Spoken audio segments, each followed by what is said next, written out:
The anti-armor concept in the defense is to defeat massed armor or mechanized infantry formations by employing a family of weapons with overlapping ranges. The objective is to destroy many enemy armored vehicles, to weaken his leading echelons to such an extent that they will be unable to achieve a major breakthrough. In the delaying phase of battle, the enemy will first be engaged in the covering force area by any available close support aircraft, rocket and tube artillery, and attack helicopters. The covering force would incorporate long-range fire units, principally tanks and heavy armor weapons, to destroy enemy reconnaissance elements, force early deployment, and identify the direction of his main thrust. During the battle for the main defense area, the enemy will be kept under continuous direct fire from a coordinated framework of anti-armor weapons firing from maximum ranges. As the enemy closes up and enters pre-selected killing zones, he will be engaged from the flanks by tanks, heavy anti-armor weapons, and attack helicopters. Tank destroyers and medium-range weapons will join in as the enemy runs up against our main defensive locations. When he is at close range, he will be engaged by every available weapon. Tanks will only be superimposed on the framework of the anti-armor plan, as they will be heavily tasked for counterattack and blocking operations. When undertaking any countermoves, anti-armor weapons aid the maneuver force when employed on flank protection, to cover the movement of the maneuver force, to support reorganization beyond the objective, to provide an anti-armor reserve, to assist in securing the line of departure and attack routes, and to assist with rear guard protection and in the picketing of enemy positions. Due to the unavailability of tank destroyer film, they will be visually represented by the M109. We are also required to represent the medium anti-armor weapon system with the unarmored and man-pack tow systems. Anti-armor resources available within the division include the Division Anti-Armor Battalion, the Brigade Anti-Armor Squadrons, the Tactical Aviation Wing Attack Squadron, the Tank Regiments, and the Infantry Battalion Anti-Armor Platoons. The latter are dealt with in separate videos, which should be viewed in concert with this production. The Division Anti-Armor Battalion comprises a headquarters with a small signals element, 3 anti-armor companies, and an administration company. Each anti-armor company has 2 platoons, with a total of 16 tow under armor weapon systems, and an administrative platoon providing A echelon support for the company's widely dispersed detachments.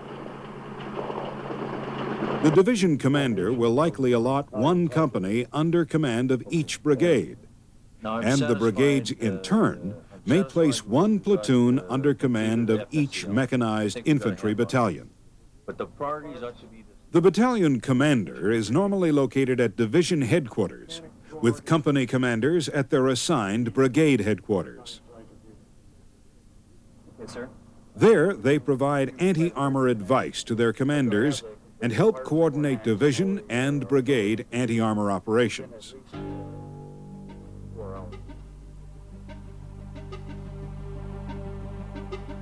The anti-armor platoon's 8 long-range, heavy anti-armor weapons detachments are grouped into sections of 2.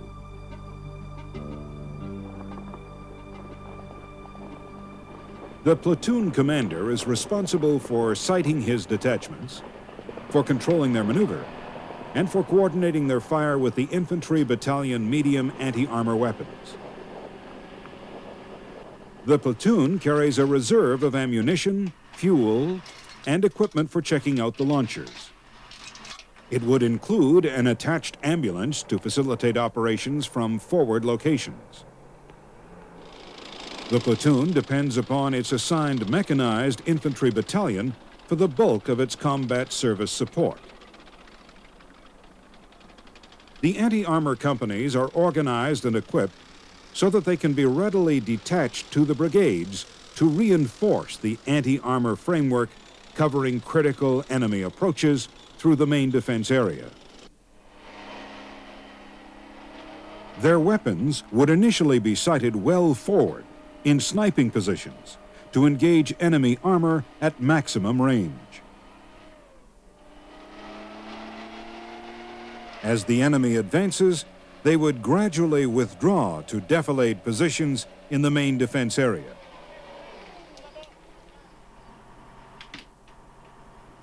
The battalion's administrative company is lightly structured in accordance with the detached nature of its sub-units.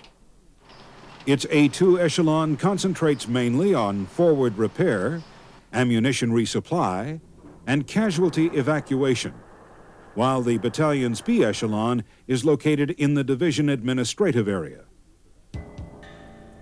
The brigade anti-armor squadron comprises 4 tank destroyer troops, each with 4 tank destroyers and a support services troop. Its headquarters would be located well forward with a view of the main killing zone. It includes a tank destroyer and an APC dozer to assist with digging in.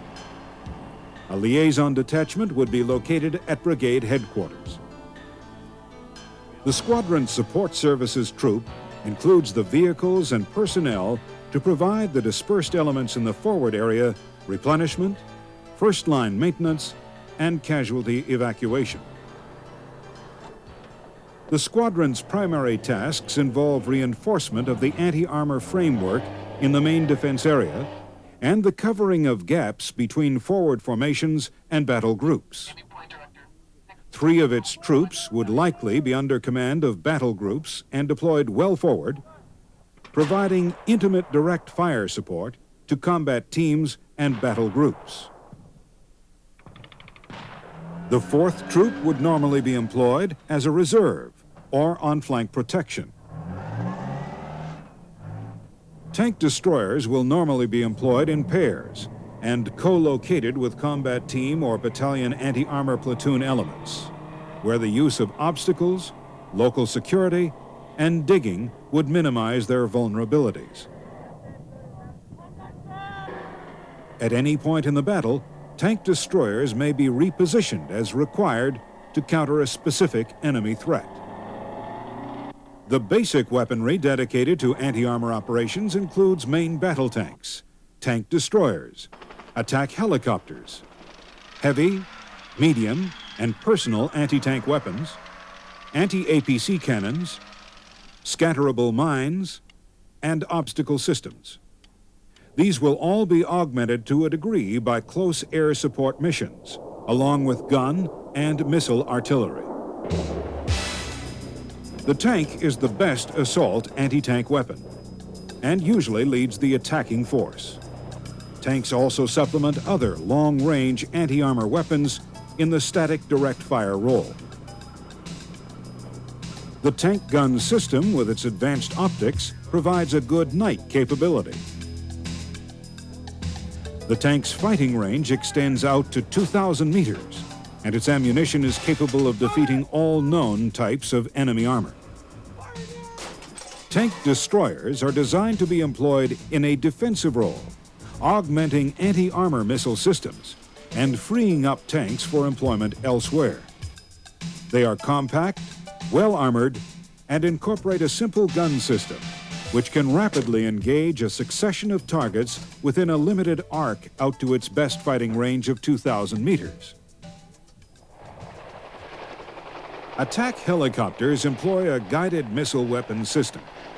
They can effectively engage targets from pre-selected firing positions out to maximum standoff range of approximately 8,000 meters. As a consequence of their inherent limitations of weather, serviceability, and visibility conditions, they are superimposed on, rather than embedded in, the anti-armor framework of the division. The heavy anti-armor weapon utilizes a tube-launched, optically tracked, wire-guided, heavy anti-tank missile with a thermal imaging sight. The system is effective against stationary and moving armored targets, and its best fighting ranges are from 500 to just under 4,000 meters. Each detachment includes a separate man-pack anti-armor weapon to compensate for operations in difficult terrain. The main anti-armor weapon is similar to the HAW, but is lighter and easier to move about. It operates with a two-man crew and incorporates a semi-automatic guidance system with an infrared night sight that only requires the operator to keep the crosshairs on the target. Its best fighting ranges are from 500 to 2,000 meters. Short-range self-defense anti-armor weapons are widely distributed to all elements of the division. The heavy weapon has a fighting range out to 600 meters, while the light weapon is best handled out to 100 meters. These can be easily carried in dismounted operations and are most useful with tank hunting teams in built-up areas. The infantry combat vehicle incorporates an anti-armor cannon capable of defeating armored personnel carriers and other lightly armored vehicles. Its best fighting range is up to 3,000 meters.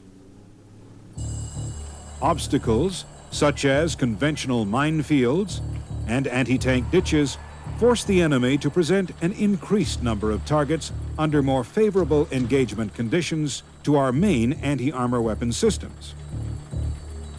Scatterable anti-tank and anti-personnel mines can be employed to thicken up existing obstacles and to quickly block an approach, thus slowing down an enemy advance. They may also trap enemy columns and elements, rendering them ineffective. The firepower and mobility of aircraft employed in a close air support role make an immediate and direct contribution to the land battle.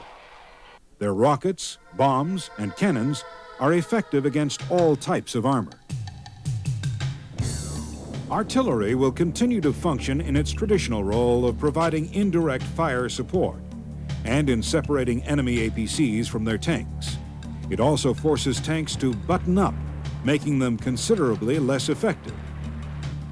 In addition, indirect fire can obscure terrain with smoke to confuse the enemy,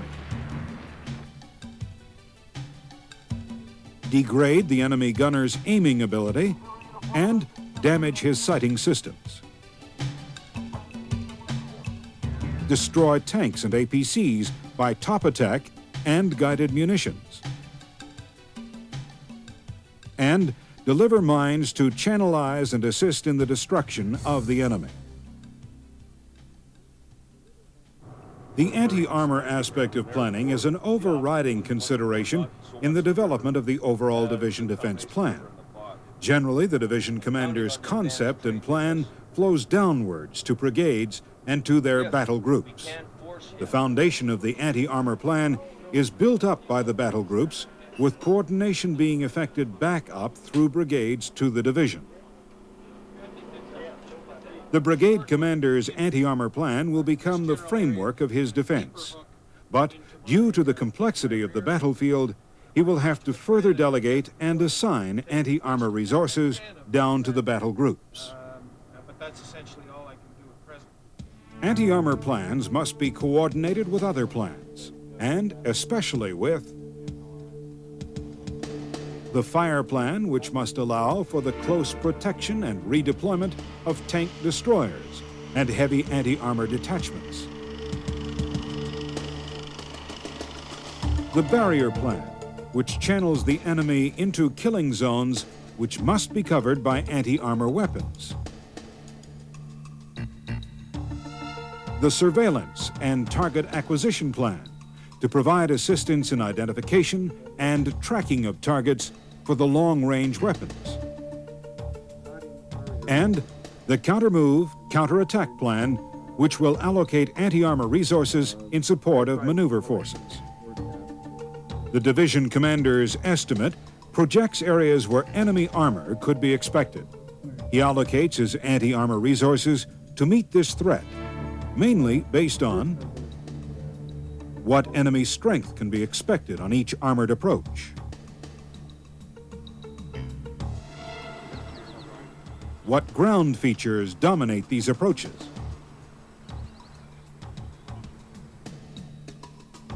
and what weapon systems or grouping should be employed on which ground features to gain the maximum killing effect.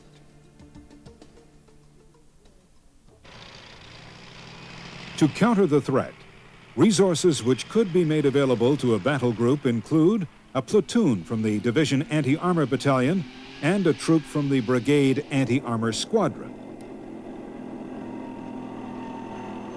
These resources would be deployed in conjunction with detachments from the Battalion Anti-Armor Platoon and the integral capability of the rifle companies. In addition, the battalion may be allocated a squadron from the Tank Regiment, close air support missions, artillery-launched anti-armor missiles, and scatterable mines. One of the battalion's selected killing zones may also be designated to receive attack helicopter support. Within the context of the anti-armor defense, certain fundamentals apply at every organizational level. These involve depth, mutual support, security, concentration, and weapons integration. Enemy frontal and flanking approaches must be covered in depth throughout the defensive sector. This involves main positions to contain concentrated enemy attacks on likely approaches and alternate positions to provide for concentration of additional forces to contain a determined thrust. Anti-armor plans must ensure an attack on any one position can be engaged by one or more adjacent elements. This involves the sighting and dispersion of battle positions, the coordination of interlocking arcs of fire, and the assignment of combat teams to battle positions in response to an enemy thrust. The front, flanks, and rear of a battle position must be covered by unit anti-armor weapons to defeat an attack from any direction. Rear area elements must be prepared to defend their perimeters against enemy armor. At a minimum, sufficient numbers of weapons must be assigned to bring the enemy's thrust to a standstill. This involves the rapid gathering of forces from less threatened areas, concentrating them around the enemy, achieving a mass killing quickly, and then dispersing or moving on to another operation.